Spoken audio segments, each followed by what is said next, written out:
Good evening, everyone. It's so much fun to be in Montgomery. Thank you for inviting me. I want to just, before I start, give a special thank you to Margaret Lynn Osfeld, who just spoke, and she's been a wonderful host to Barbara and for me, and also to Alice Novak, who made all the arrangements for us to come down. So thank you to them and to the wonderful people who work at this museum, and to all the supporters who make this possible. Thank you very much. I'd like the lights to go down so we could take a look. I hope you all had a chance to see this wonderfully vibrant exhibition, A Shared Legacy. The accompanying book has stunning plates as well as insightful essays. Richard Miller, in his introduction, points out that folk art has been part of American culture since the arrival of the first people. Not just the early British, not just the Spanish 100 years before the British, but the Native Americans thousands of years earlier were folk artists too. These were craftspeople who were non-academically trained. What happens around the time of the American Revolution, right? So the later end of the 1700s, and ever since then, there's a creation of enough wealth so that young men, and it was almost always young men in the 18th and early 19th century, would go to Europe to study art. And they would come home with this level of sophistication that they'd learned in Paris and London and perhaps Rome. Other artists were self-taught, or they were taught by they apprenticed to a local painter in their community. It's an artistic tradition two ways. One is very sophisticated, and one is what we call the folk artist tradition. That is what we're talking about tonight, is the idea of folk art. And we're going to look at it through the private life of 4 painters, all of whom are portraitists. They do other things. Hicks does not, is in a different category, but the other 3 are portrait painters, or limners as they were known. And it's I think, a really fun way to get at the heart of how history changes over time.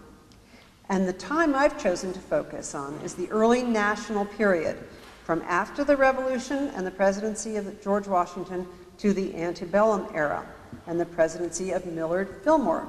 So for those of you who know what George Washington is like, now go all the way up to somebody who's dressed pretty much like Abraham Lincoln. And just by those changes in clothing, you can understand, and hairstyles, right? Imagine Lincoln with a white wig and a ponytail. That would not fly. That's very different. So their lives of Americans have changed a lot over that time. From our perspective, it all looks vaguely the same. It's all the olden days, right? But when you start looking at private life and the work of these 4 painters, Edward Hicks, Amai Phillips, Clarissa Peters Russell, and Erastus Salisbury Fields, we can see this gradual but definite shift in American life. I'll also include, and you'll see it, the work of some other artists. Some of these are included in the exhibition that we have here, the wonderful exhibition collection from Barbara Gordon, and others that I found in other places to illustrate what I call the private life of folk art. And then I'll leave questions at the end, time for questions at the end. So during my presentation, please think about what you might like to ask. You'll notice that I read from notes, and there's a reason why I do that. I talk a lot, and if you just let me talk, I will talk too much. So by following this with my slides, it keeps me on target, and I just hope you don't mind that every once in a while, not every once in a while, but regularly, I am looking down to make sure that I am not talking far too long on one thing. So just to help you to keep things straight, I'm including a map here. I find that some people have a little trouble with geography. No need to raise your hand. Clarissa Peters Russell originally hailed from North Andover, and that means she's up just north of Boston. Amai Phillips He's born on the northeast coast of Connecticut, where all those states, oh, I have a pointer. All of those states are all clumped up in here. That's where they were, right? And here is the detail. Here's Connecticut, Massachusetts, and a lot of these painters spend a lot of time. And Maya Phillips is over here, what's called the borderlands between the states. And then Clarissa's in Boston. And Erastus Salisbury Field's right there in the middle of Massachusetts. And then Edward Hicks is from Pennsylvania, in here, right around there. So they're all pretty close together. Edward Hicks grew up in beautiful Bucks County, and that's where he lived his entire life, although he traveled extensively as an itinerant Quaker preacher. So these three regions seem so close today. The borders area of the western Massachusetts and New York State, Pennsylvania, and then the Boston area. But remember, it took 5 days to travel by land from New York to Philadelphia. The journey would shorten to 1.5 days by the creation of stagecoach lines when Clarissa Peters Russell was a girl in 1820. So imagine those changes. In our day, the idea of being able to fly things, we can't even remember, really. Airplanes have been around, flying people around the country, and we're used to fast travel, but there were huge changes made during these people's lifetimes. And that means that in the early 1800s, America is a very local place. Your community is where you're born. These people are traveling to get new clients, but they may travel for 2 days to get to another town that today would just take us an hour to drive to.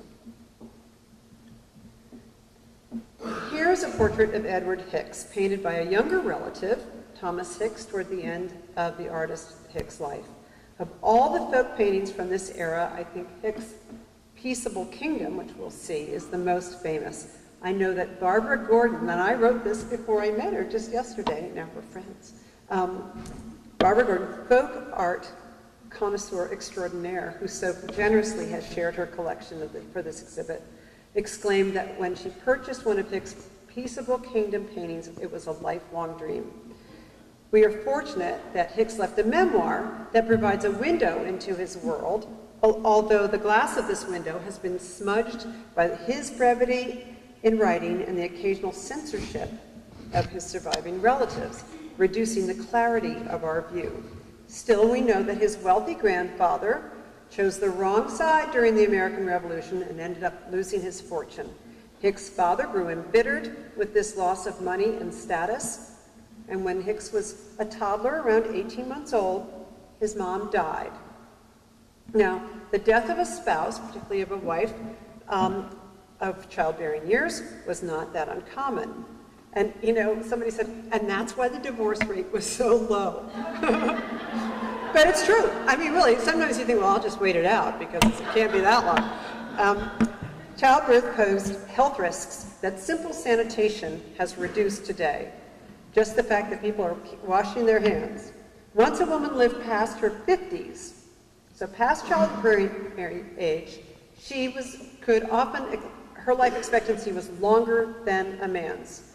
So women died as young wives, but once they got to be older wives, they lived a very healthy and long life.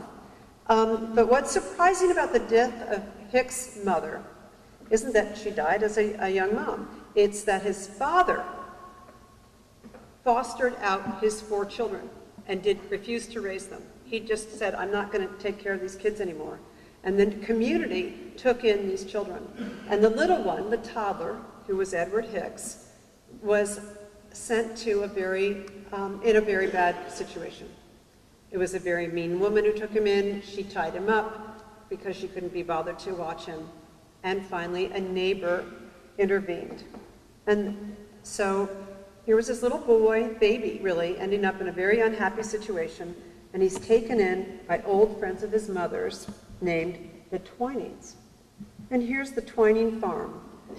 As an adult, Hicks painted this charming, nostalgic view of the beautiful Pennsylvania farm where he grew up. His foster mother, Mrs. Twining, was a devout Quaker, and her kindness would have a profound impact on Edward as a young adult. He received schooling with his foster siblings, and he helped with chores. And at 13, this is 1793, Edward was apprenticed to local coachmakers, where he learned the craft of coach painting and other decorative painting. So at 13, he leaves this beautiful farm and he goes to learn how to make a living. We don't know if his father had anything to do with this decision, but Hicks was lucky because the Twinings allowed him to get this professional training. They probably paid something for somebody to take him on as the apprentice coach painter. The apprenticeship system was well established in the United States, and as a young man who would not inherit any property and wasn't drawn to farming, it gave Hicks a chance to learn a trade. I would guess that Edward showed interest and aptitude, and as an apprentice, he wouldn't just, really the first couple of years were spent running errands, keeping the fireplaces replenished, helped to keep the workshop clean. He would not be paid. Edward would learn, by the time he was a young teenager, he would learn how to grind pigments, how to mix colors, how to clarify linseed oil, care for brushes, and how to identify good quality turpentine. Most importantly, he would learn how to use oil paint to decorate wood, canvas, and leather. The master decorators used copies of engravings as inspirations. So they would get these pattern books. We're used to the idea of pattern books for clothing, but there were pattern books of engravings for decorating chests and boxes, like you see here, and also coaches that would allow American craftsmen to model their work on what was going on in London. Young Edward took to this career like a duck takes to water. Of course, we all know that there's no guarantee that what a 13-year-old loves to do, he's going to love to do when he's 21, right? But Hicks found a strong personal connection to painting at a young age. He also discovered he liked taverns, and he actually helped tend bar as a young teenager to bring in some extra money. But he found the camaraderie, he writes about it, he found the camaraderie, the warmth of being in the tavern, the singing and the jolliness at the coaching stop was a warm and friendly place for him to spend time. Now, apples and pears, what are they doing here? We're talking about folk art. I put these here to raise two themes of daily life, food and drink. All the four artists that we're talking about today, Hicks, Phillips, Peters Russell, and Salisbury, and Erastus Salisbury Fields, most white Americans grew up in a culture of food abundance. This is, in the early 19th century, really through most of the 19th century. In February and March, larders would be low on supplies, but for the rest of the year, food was cheap and relatively plentiful. There would be bad harvests. Yes, there were exceptions, but in general, compared to life in Europe, there was food security in this country for most, and I'm talking about white, most of them are British and German settlers. The Irish will come later. Even small landholders had pocket-sized orchards for apples and pears, two fruits that would keep well in a dry root cellar. But they were also used not just for eating, but for making hard cider. There's a wonderful painting in this museum's collection called the Cider Party or something, Holiday. And it's wonderful, showing people drinking cider together. And cider was what people drank. We think, oh, they drank a lot of beer. Beer was harder to make. Cider was easier to make. And so that's why you see apples up here and pears. Pears were the source of a drink called perry, which was like a hard cider. And you can buy now perry in a good store with locally made, at least in New York, they make a lot of perry these days. I hadn't seen it on the shelves for a long time. And let's go back to Hicks. So he liked his hard cider, and he liked the life of the tavern, and he started carousing, drinking, singing all the way home from the tavern to his place of work. At 21, he found a full-time position at another coachmaker, and he filled his free time with drinking. Now, maybe you know of a 21-year-old who at college may have done a little bit too much drinking. So he's not so unusual and at that day, and certainly not today either. But the consumption of alcohol was prodigious during this period, and historians estimate that it reached an all-time high in 1820. Ultimately, young Hicks ends up depressed and remorseful, and in search of answers, he starts attending the Friends meetings, where, remember, his foster mother, Mrs. Twining, was a Quaker. And so he then joins the Quaker Meeting House, and it's there that he meets Sarah Worstall, who was a childhood friend. They would remain married for the rest of their lives. They did not use a matchmaker, they chose each other themselves, and although Hicks probably announced his honorable intentions to Sarah's father, America was different than Europe. America was the land of what was called companionate marriage. People chose their own spouse. Of course, parents could encourage people, are you going to ask her or what? But generally, young people chose their own spouses. I think those choices were more clear-eyed, perhaps, than they are today, with the vivid understanding that life is hard work and that friendship and the ability to get things done together between the two spouses was very important. Almost all Americans at this time, from the days of the first settlement, so from the days of the early 17th century, 1610s, into the 1820s, most of them believed that sex within the proper social confines, that means within marriage, right, sex within marriage, was healthy and enjoyable for both genders, and that men and women should do their job in marriage, and prolonged abstinence was not good for you. And so don't think people were very prudish about it. If it's in marriage, it's what you don't do is outside of marriage. Don't go there, but inside the vows of marriage. And this is true. This is true up until really the beginning of what we call the Victorian period. All right? So up until around the 1820s, this is a very strong belief.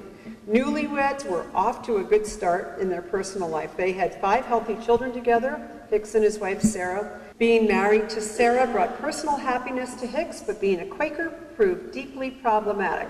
Here's an engraving of William Penn, who was a devout Quaker and a founder of Pennsylvania.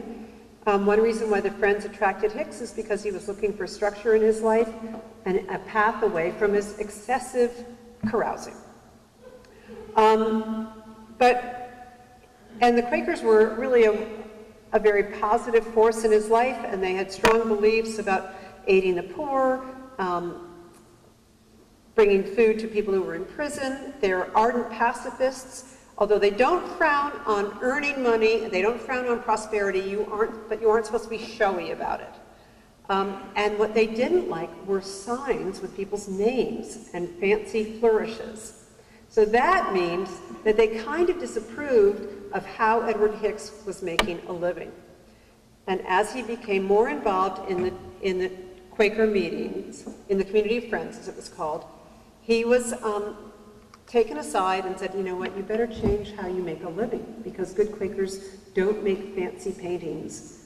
They farm, or they work as merchants, but they don't show up, they don't write, they don't decorate things with bows and fripperies and flowers. It's all supposed to be very simple. So, what does Hicks do? He quits his job as a painter and he becomes a farmer. And guess what happens? He fails. And he goes into deep depression. And finally, a friend, there's a break in the Quaker church, and a friend takes him aside and says, essentially, God wants you to be a painter. Follow that calling, because he wasn't able to support his family as a farmer. So he goes back to painting decorative art again and begins oil paintings that incorporated biblical messages. And this is the way Hicks resolved his dilemma of faith. This is from the collection, A Shared Legacy. It's a stunning example of the peaceable kingdom. Hicks began painting this theme in 1816 and painted it often as a gift for friends and family. He painted it close to 100 times. Like the decorative painting, Hicks began with an engraved illustration, and then he used that as a model over and over again. The engraving depicts a scene from Isaiah, the book of Isaiah, that expresses central themes of Quaker beliefs. The wolf also shall dwell with the lamb, and the leopard shall lie with the kid, and the calf and the young lion and the fatling. Don't you love the word, the fatling? And the little child shall lead them, and the cow and the bear shall feed, their young ones shall lie down together. So in this one, you'll see William Penn in the background making a treaty with the Lenni Lenape Indians. This version is from around 1835. And here's another version, and you can see the Quakers talking in the distance. This is one that's here at the museum. And it's wonderful for you to have a chance to compare these two paintings by the same artist, the same topic, but here he has a discussion among the Quakers when there was this debate over which path of Quakerism to follow. And this is one of my favorites. So Hicks is from Bucks County in Pennsylvania. He comes from a different culture than the other painters that we're going to look at. But I think he's such a wonderful example, and we have his memoir, and that makes such a difference of how we understand what happened in his life. The other three are from New England, and actually specifically the Massachusetts area, East Coast, way in the west, and right in the central area. This is Salisbury, Massachusetts. It's a modern scene, and this is where one painter named Amai Phillips worked. This is Salisbury, Connecticut, right on the border with Massachusetts. Phillips was one of 7 children. He was born in Connecticut, and he was still living with his family at the age of 22, but the following year he was out on his own in Stockbridge, Massachusetts, and he started painting signs and portraits for people who lived there. He was often moving.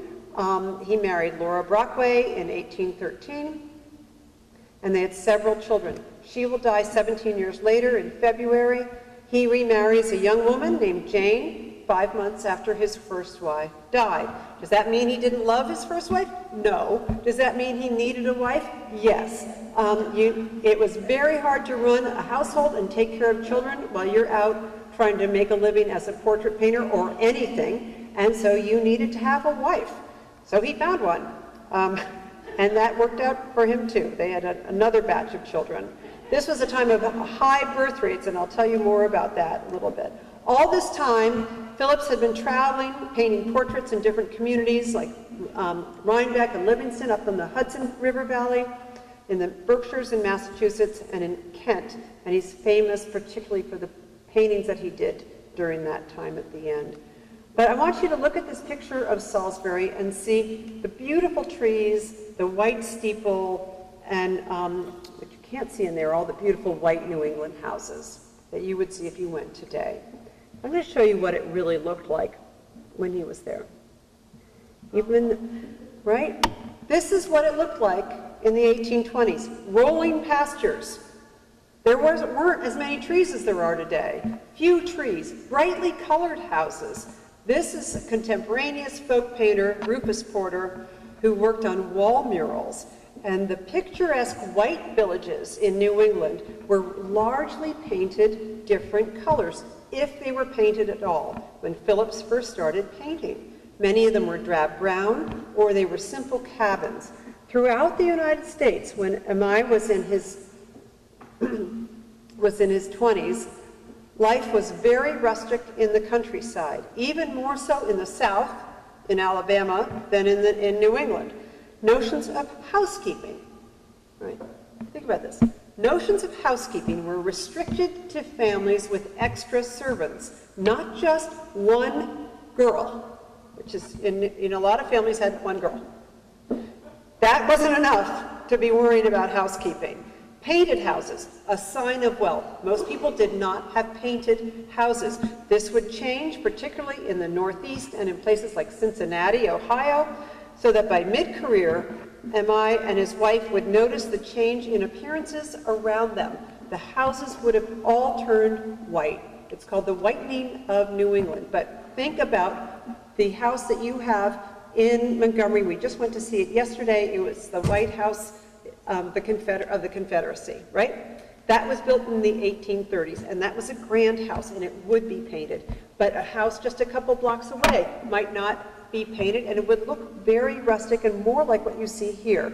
Little by little, what happens is there are ladies' magazines, Godey's ladies' books, and they're writers like Lydia Marie Child. These are kind of the Martha Stewart of their day, and they would encourage young women to keep themselves and their families and their house clean. There were articles, bathe your children, wash yourself. This is all kind of new, that this is supposed to happen on a regular basis. White paint becomes very fashionable with the spreading of the Greek Revival aesthetic.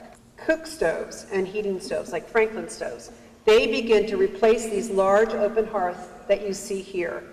But in the western states and in the southern areas, Kentucky, Tennessee, western Ohio, Illinois, Alabama, the western areas would replicate, listen to this, they would replicate the experience of life as it rolled west. So you'd be living as if you lived, if you were in Alabama or you're in Illinois and it's 1820, you're living the way people lived in Massachusetts 20 years earlier. Do you see what I mean? So that the experience of life on the frontier rolls out over time. It rolls out, and so people are, it's often young people who are moving west or moving to these different places from the coast. They live in what is the equivalent of, remember the phrase, a cold water flat?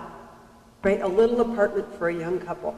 This would be the little apartment for the young couple. And as they got more money or they got more settled, they would tear down the cabins or they would build additions. They would plaster the walls. And by the 1840s, they might even paint the rooms, paint the house, and add carpeting, which was now a machine-made product that people could afford to put in their house. In fact, it was made by the power looms running in New England mill towns and later the mills down here. To understand the average diet in America in the early 19th century, begin with cornmeal mush, or you might say hominy grits.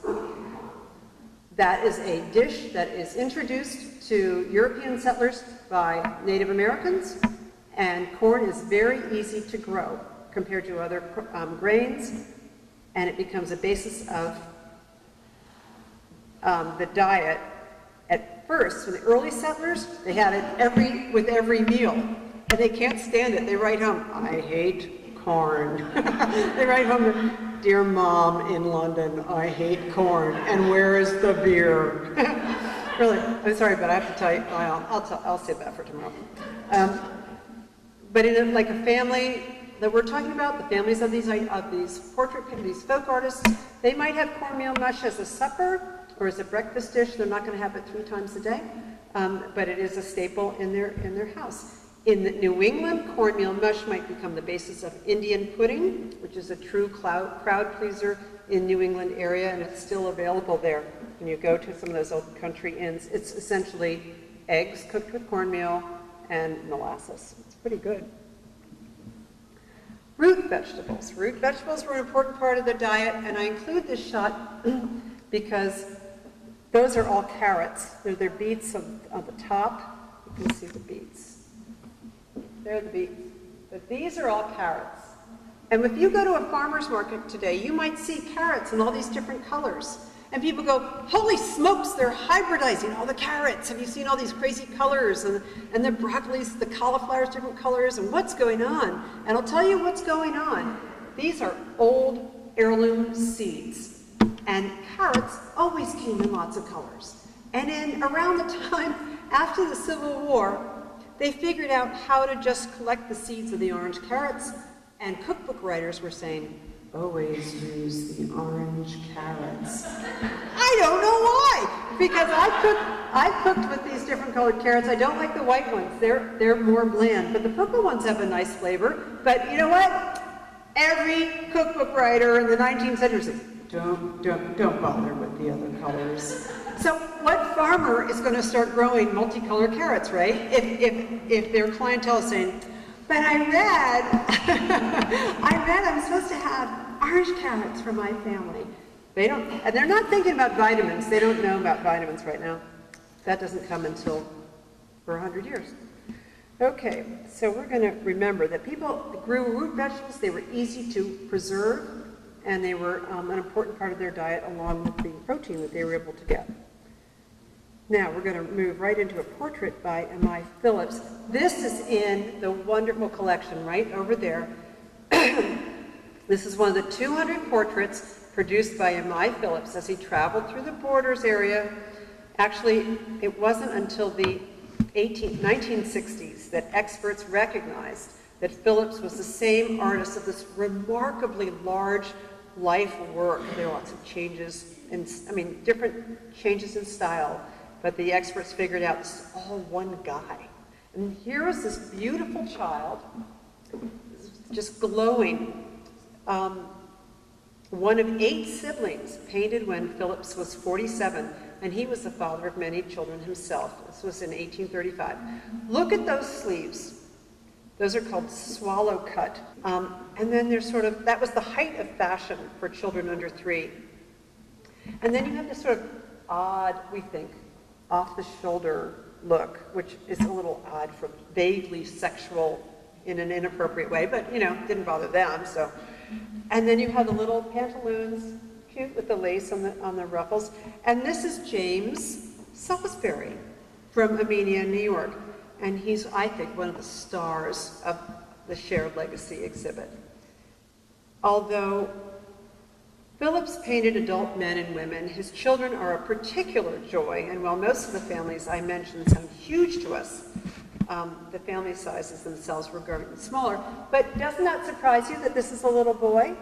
And I think this is so helpful to us understanding that our beliefs in what's right for a little boy and what's right for a little girl are not universal. These are things that have developed in our culture. This is what was right for a little boy to be wearing in 1835. Nobody walks in and says, I know it's really weird to put my kid in a dress, but the portrait painter asked that. No, this is what the family is deciding, and this is what was considered the height of fashion for your little boy. And little boys wore pink, and you often see portraits of little boys in necklaces. They are not as worried as we become in the 20th century of making sure that little boys are dressed identifiably as masculine. And it's very different from how we think about how children's natures are formed. I included this because this is a lovely family tree, and when we're talking about children, how children are raised, lovely family tree painted on paper in New York State in the 1800s for a Freemason, a Scotsman named Matthew Campbell, and his very fertile wife, Deborah. And you look at all of these children, and all I could think of was, of course they asked for this to be made because they couldn't remember all those names. Like, what's your name? Anyway, so, but remember, like, here's the Masonic symbol up there. The Masonic art is really fun once you get used to spotting them. Here are all the kids. Remember that big families were the norm in early America. Around the time of the American Revolution, no country had a birth rate as high as the former British colonies. Americans were just populating it up, and the death rate was still pretty high. Later on, so that if you had 5 children, you would be expected to lose 1 or 2. And then the next generation, by the 1820s, 1830s, the life expectancy increases. Adults and children were very aware that death was near. When you think about the child, remember this old childhood prayer? I don't know if any of you guys said it, but we were taught to say, this is in the 20th century. I don't look that old. Now I lay me down to sleep, I pray the Lord my soul to keep, and if I die before I wake, I pray the Lord my soul to take. It never bothered me. I mean, I never thought, oh my God, maybe I won't wake up. No, it was just a prayer. But if you look back on some of the poems or the engravings that you see in art in the 19th century, they seem pretty morbid. Look at the little rhyme on this embroidered sample. It was embroidered by a little girl named Jane Harder from Tennessee, who was born at the same time as Edward Hicks and Amaya Phillips. She writes, or she embroiders, "This work in my hands my friend may have when I am dead and in the grave." Particularly in the American South, which had a higher mortality rate than the North, children were very vulnerable to outbreaks of plagues and fevers. Often a younger baby would be named after his or her deceased older sibling, sometimes a few in a row. So you'd have Abigail, Abigail dies. Second Abigail, Abigail the third. You'd wait until that Abigail survived. By the 1840s, however, infant mortality had plummeted from 1 in 5 to 1 in 10. So that's a huge increase. Babies are surviving. And this is what I think is so interesting about this area. As survival rates grow, so does the practice of mourning. Because if a baby was dying, if you had somebody dying every 4 years, you could not indulge in that deep mourning. It was not considered appropriate. But once the expectation was that your kids would outlive you, if you lost a child, that's when you start seeing this very developed ritual of mourning that is symbolic of a lot of Victorian culture. You think of Queen Victoria always wearing black after her husband died for decades. But look at the beautiful folk art around mourning that you find in the 19th century. That is a watercolor. You see by the girls' dresses, this is still prior to 1820, but it was very uncommon to see this before 1800. And then as life expectancies grow, you start seeing more of this mourning artwork. This is a cultural shift taking place. The affectionate family, where every child is loved, is becoming the idealized norm anyway. And one factor is because more and more people are living a longer life. So death becomes more ceremoniously observed, and it reaches a peak after the death of Queen Victoria's consort, Prince Albert, in 1861. Now, it may surprise you that Americans are so in tune to British culture, but in fact, in many ways, we may have been independent from Britain, but we still look to the British for guidance in fashion and how you set the table, and in fact, what you should have at your table. Now we're switching to another artist. This is a portrait, I think a self-portrait, of Clarissa Peters Russell. She was born in 1809 in North Andover in Massachusetts. She was well educated. She went to a female academy, which means she was really well educated for her day. She taught school for a little while. She took watercolor lessons, and she loved painting. She was not married by her late 20s, which might have been a surprise for an earlier generation, but it wasn't unheard of in the 1830s when she was at that age. So at 26, she went to Boston, the big city, where she set up shop as an art teacher, and she studies with a well-established miniature painter named Moses B. Russell, who was the same age as his pupil. In February 1839, the two 30-year-olds were wed in plenty of time to welcome their son, Albert, 6 months later. Now, this was not a scandal. This was not a scandal at the time, but attitudes were beginning to change, particularly among the middle and upper classes. Being pregnant at your wedding, what demographers called pre-nuptial pregnancies, was very common in the American Revolution. That generation, people, you can read letters saying, when I was growing up, we did this all the time. Because the revolutionary generation was out and about, and they were a lot more, they weren't as bound by social rules, okay? Their kids, though, were a little bit more, and then it's really in the mid-19th century that you start seeing very strict rules. There are going to be changes in attitudes shaped by religion. The new evangelical Christianity will have new rules, and also this kind of very starchy, puritanical, Victorian beliefs that aren't puritanical. They aren't based on what Puritans thought, but they were definitely very popular in the 19th and into the 20th century. But here's Mrs. Peters now, I mean Mrs. Russell, and she's had her baby, and she is learning how to make a living as a miniaturist. And she does some wonderful work, and they're very recognizable, and there are a couple of examples in this exhibit. This is not in the exhibit, but I wanted to point it out to you because it's really kind of interesting. One of the things that Clarissa Russell did was focus on babies. And at the time she was starting to paint, there was the beginning of early photography. So there were babies, had their photograph may have been taken, and then the baby dies. But the mom wants something to carry with them. And what Russell did was specialize in painting these little miniatures. And if the baby had died, she would paint a picture from the daguerreotype and give it a setting of heaven. And the mom, and that way a relative could carry this little picture with them in their reticule, in their little purse, or in a pocket. I wanted to show you another, just how small some of these can be. These are tiny, some of them. They're not, they're the size of a small pocket watch, not a big pocket watch. I know it's not a very good slide, but I just wanted to show you. These are intimate portraits, generally on ivory painted in watercolors. It was an art form considered particularly appropriate for women.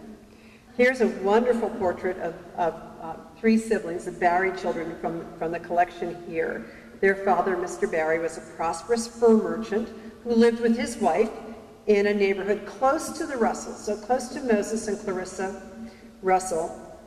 But the artists were living in a neighborhood with other craftsmen and tradesmen. The Barrys were wealthier, and they could afford to have their children painted, or at least have the miniatures painted.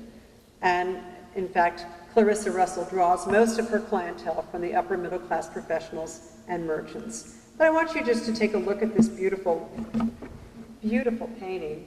Look at these little children. Look at the way the proportions are kind of odd, right?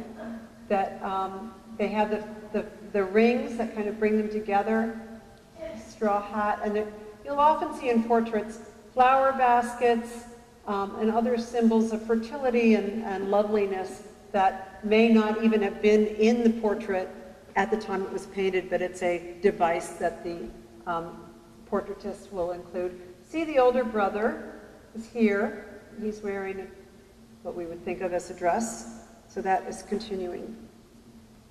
And we love this little baby. That is little girl in a case that's here as part of the collection. And see, she's sitting on it like a dog bed, right? It's a tuffet. She's sitting on a tuffet. And there's a bowl of fruit. This may have been a posthumous painting, or it may have been painted from life. She has an apron, so we think she's a girl, but we don't really know. Barbara, do we, because we don't have a name. Yeah, I think we think it's a girl. I think it's also, we think it's posthumous, have it in the background. Yeah. And she's very pale. Yeah, so we think that this was somebody another one of those little babies that was painted after she died. So sweet.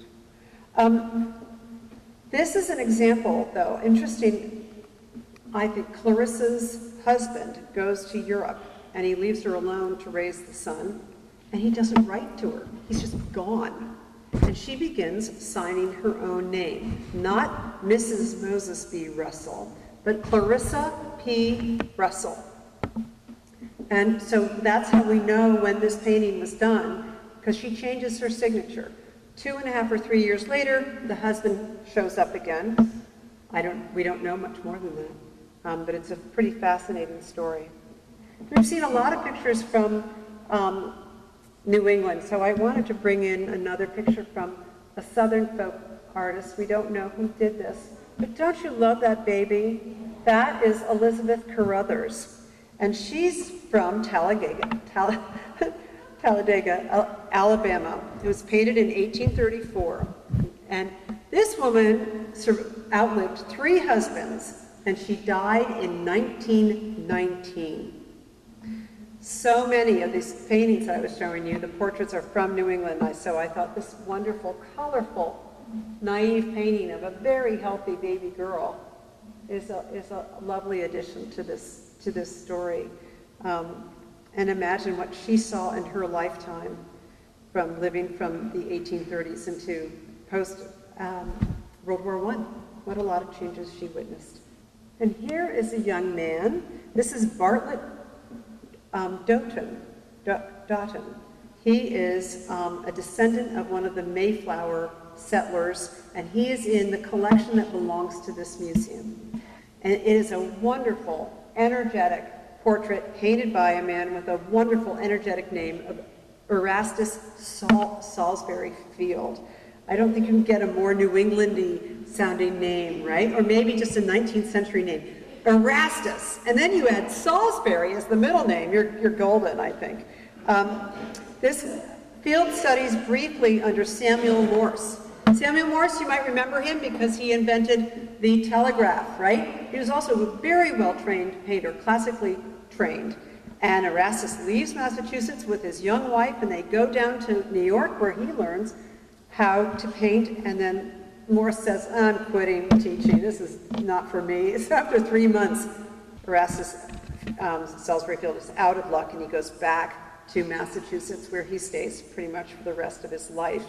One of the things I want you to see is this bright red chair here that he uses to sort of set off his portrait of Bartlett, and he uses it as well to set off the portrait of his wife, Augusta Mason Doughton. This was probably painted at the time of their marriage. She was quite young. She was 19, and he was almost 10 years older. And what you often find is that a wealthy young man might marry a younger woman because they didn't need time to save money up so that they could start their own household. So wealthy people got married at a little younger age. People who were middle class or farmers or craftsmen might delay marriage a little bit so that they would be married in their mid-20s. But she's 19 years old. Look at that beautiful lace. And this is often something that surprises us when we look at portraits from this era, and there's several in this collection. The women have these shoes, or they have lace caps, and they're done beautifully. And the treatment of fabric can glow in some of these paintings, while an arm might kind of stick out and look like there's a third elbow or something.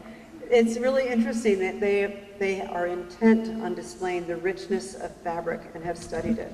And I think this is a wonderful example.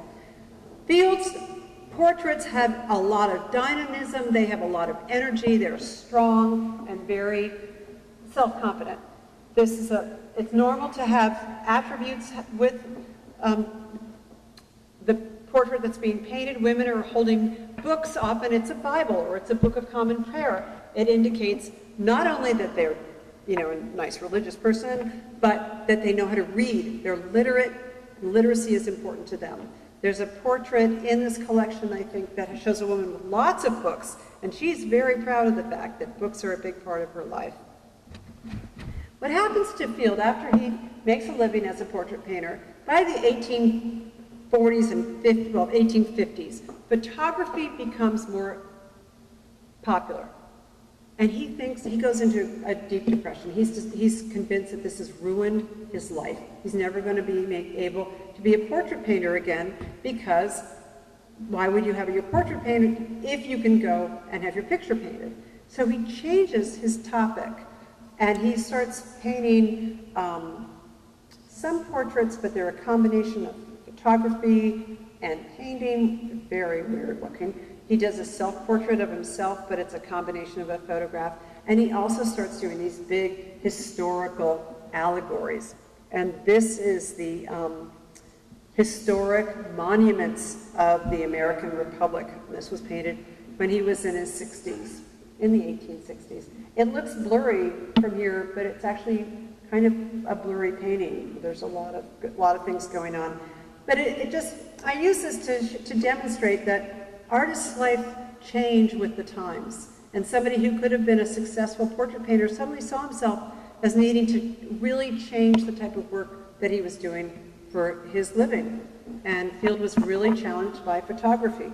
Whereas Clarissa Russell was often hired to make a painting based on an old photograph. So two very different ways of handling technological change in the 19th century.